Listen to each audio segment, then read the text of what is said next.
అందరికీ నమస్కారం అండి. వసవి బాబాయ్ అయిన అప్పారావు గారు ఈరోజు 75వ జన్మదిన సందర్భంగా మనం ఇక్కడ అందరం హాజరవ్వడం మనకెంతో ఆనందదాయకము, మనకెంతో సంతోషదాయకము. మరియు ఈ వజ్రోత్సవ పుట్టినరోజు వేడుకలు మరలా సాగి శత జయంతి పుట్టినరోజు వేడుకల వరకు అంత ఆపాయన జరుపుకోవాలని కోరుకుంటూ వారి సేవలు మనకి తెలియని విషయాలు కావు. ఇక్కడ ఉన్న వారందరికీ చాలా అందరికీ సుపరిచితమే.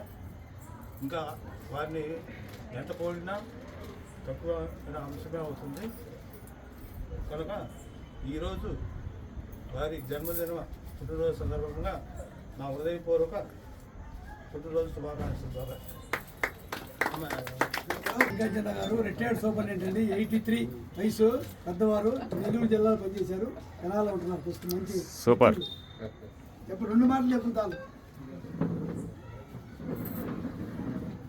ఈఎల్వి అప్పారావు గారు, నేను ఇక్కడ 1916లో వచ్చాను. అప్పుడు పెన్షన్ ఆఫీస్లోనే పరిచయం నాకు.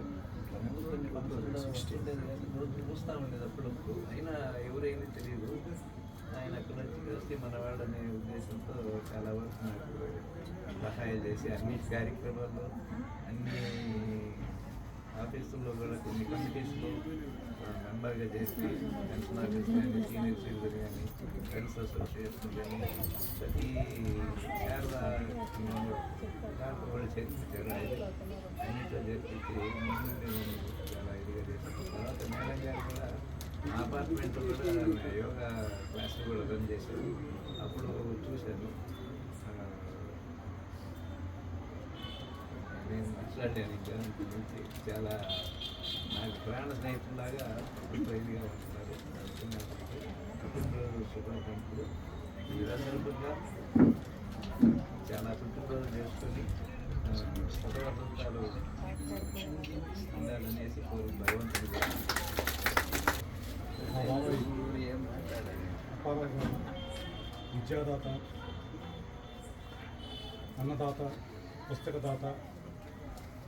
మరి లేని వాళ్ళకి నేనున్నానంటూ మొన్న ఫంక్షన్ ఒకటి జరిగింది. స్కాలర్షిప్ మానవతల సభ్యులుగా ఉండి మరి మొన్న ఫ్లడ్ వచ్చినప్పుడు కానీ, మరి ఇతర కార్యక్రమాలు కానీ ముందుండి నేనున్నాను అని మరి అన్ని రంగాల్లో ముందుంటారు కాబట్టి వారికి ప్రత్యేక ధన్యవాదాలు తెలుసుకుంటున్నాను. అలాగే వీరబ్రహ్మేంద్ర ట్రస్ట్ పెట్టించి మరి పిల్లలకు పుస్తకాలు కానీ, బట్టలు కానీ అన్నీ చేకూర్చి మరి వారి సేవ చేయటం ఇంకా ముందు ఇట్లాగే పుట్టినరోజు జరుపుకుంటూ మా శతకాలం భవతి అంటారు. అట్లాగే 100 సంవత్సరాలు జీవించాలని ప్రత్యేకంగా నేను కోరుకుంటే ఇంకేవో ఇంకా మరి ఒక పురుషుడు వెనుక స్త్రీ ఉంటా అంటారు. అట్లాగే మా పిన్ని గారు ఉన్నారు. మరి వారి ఆశీస్సులు వారికి ఎప్పుడూ ఉండాలని, మరి అట్లాగే వారి కుటుంబ సభ్యులు, మరి బాబు వీరేంద్ర, మరి వాళ్ళ మిస్సెస్ కానీ, మరి వాళ్ళ కూతురు వాళ్ళంతా ఉన్నారు కాబట్టి వాళ్ళు కూడా మరి మా బాబాయ్కి ఎప్పుడు వెళ్ళ చేయూతనిస్తూ మరి వాళ్ళు కూడా ఈ కార్యక్రమాల్లో పాల్గొని వాళ్ళు కూడా మరి దాతలుగా ముందుండి మరి మొన్న కూడా మరి ప్రధానమంత్రి మోడీ గారి చేశారు. మరి మోడీ గారు కూడా మరి వారికి అభినందనలు తెలిపారు. ఒక కార్యక్రమం పాటకి మరి 15,000 రూపాయలు కూడా గిఫ్ట్ కూడా ఇచ్చినట్టు కూడా మాకు తెలిసింది మొన్న. మరి కాబట్టి మరి వారు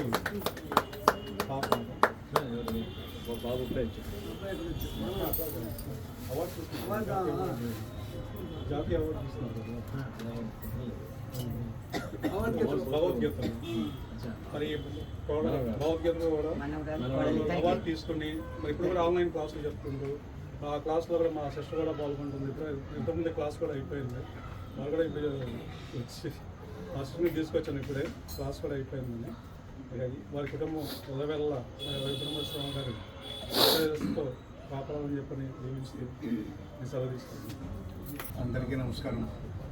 ఈ వీరబ్రహ్మేంద్ర చారిటబుల్ ట్రస్ట్ వ్యవస్థాపకులైన శ్రీ జేఎల్వి అప్పారావు గారు 75వ జన్మదినోత్సవ సందర్భంగా వారికి చిరు కానుక ఒకటి ఏర్పాటు చేశాం. దానికి ఇంకా నిండా నూరేళ్ళ ఆయుష్గా ఉండాలని కోరుకుంటున్నాం. మరి జేఎల్వి అప్పారావు గారు 75వ జన్మదినోత్సవ శుభాకాంక్షలు చెబుతున్నారు. మరి అలాగే వారు ఇంకా 25 ఇలాంటి పుట్టినరోజులు జరుపుకొని మరి ఆరోగ్యంగా ఉండాలని కోరుకుంటున్నాను. మాస్టారు ఆరోగ్యానికి ఒకటే మూల సూత్రం నాకు తెలిసినంత వరకు. ఎప్పుడైనా సరే మనం ఒకరికి హెల్ప్ అంటే సహాయం కానీ దానం కానీ చేస్తుంటే మన మనసు ఆనందంగా ఉంటుంది, సంతృప్తిగా ఉంటుంది. ఎప్పుడైతే మనసు ఆనందంగా సంతృప్తిగా ఉందో మన శరీరం అవయవాలన్నీ కూడా కరెక్ట్గా పనిచేస్తాయి, ఆరోగ్యవంతంగా ఉంటారండి. అదే ఈ కారణమని నేను నమ్మాను. అలా ఉంటారని శేష జీవితాన్ని ఇంకా చక్కగా గడిపి మరి ఆరోగ్యంగా ఉండాలని వారిద్దరు కూడా అన్నీ కోరుకుంటున్నాను. పెద్దవారి మీద నమస్తే. నమస్కారం అండి.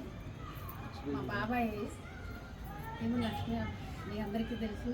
ఈయన మా నాన్నగారు లేకపోతే మా కన్యాదానం కోసం పేటలో కూర్చొని పెళ్లి చేశారు. ఆయనతోనే మాకు బాబు అండి ఢిల్లీలో ఆప్థమాలజీలో ఎండి చేస్తున్నాడు. బాబాయ్ ఆశీర్వచనం, పిన్ని ఆశీర్వచనం బలం వల్లనే మేము ఈ రోజు ఇంతవరకు వచ్చాను. నేను అంగళూరు స్కూల్లో హెచ్ఎంగా చేస్తున్నాను. వీళ్ళ అమ్మాయి మా సిస్టర్ అయిన నాకు ఆన్లైన్లో భగవద్గీత క్లాసులు నేర్చుకుంది.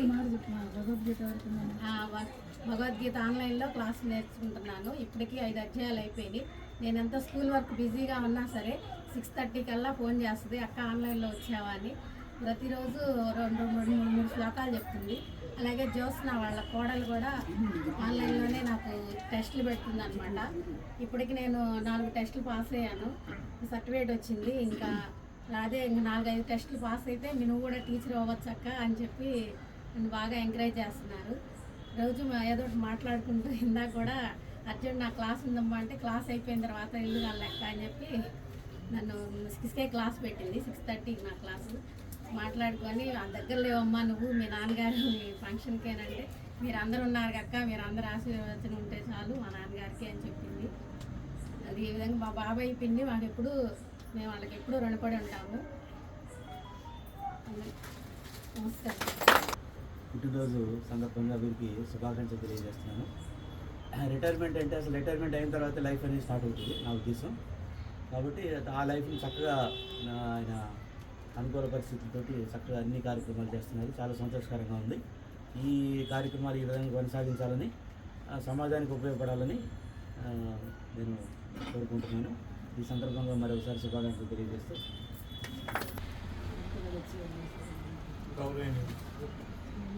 వీరప్పారావు గారు నాకు బాగా సన్నిహితుడు, మా నాన్నగారికి స్నేహితుడు. చెప్పాలంటే ఏదో ఉంది కానీ నాకు చెప్పడం రాదు. మెనీ రిటర్న్స్ చేశారు. లక్ష్మి గారు అంటే నాకు వదిన గారు. మనకి ప్రేమ కావాలి అంటే ఎట్లా జీవించాలంటే వీళ్ళిద్దరు ఉదాహరణ అనమాట. జనరల్గా భార్యాభర్తలు ఇద్దరు మా వారు నా మాట వినలేదు, మా వారు నా భార్య నా మాట వినలేదు అంటూ ఉంటారు. దానికి వీళ్ళమ్మగారు మా అత్తగారు వాళ్ళందరూ కుస్మహర్లా డివోటీస్ అండి. ఆయన చెప్తారనమాట, భార్యాభర్తలు అనేది ఒకళ్ళ మాట ఒకళ్ళని వినడానికి కాదటండి, తోటి వాళ్ళకి సహాయం చేయడానికట.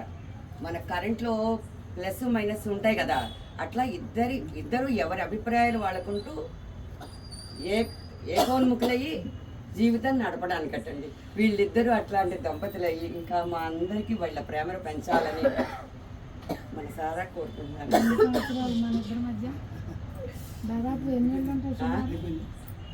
ధన్యవాదాలు.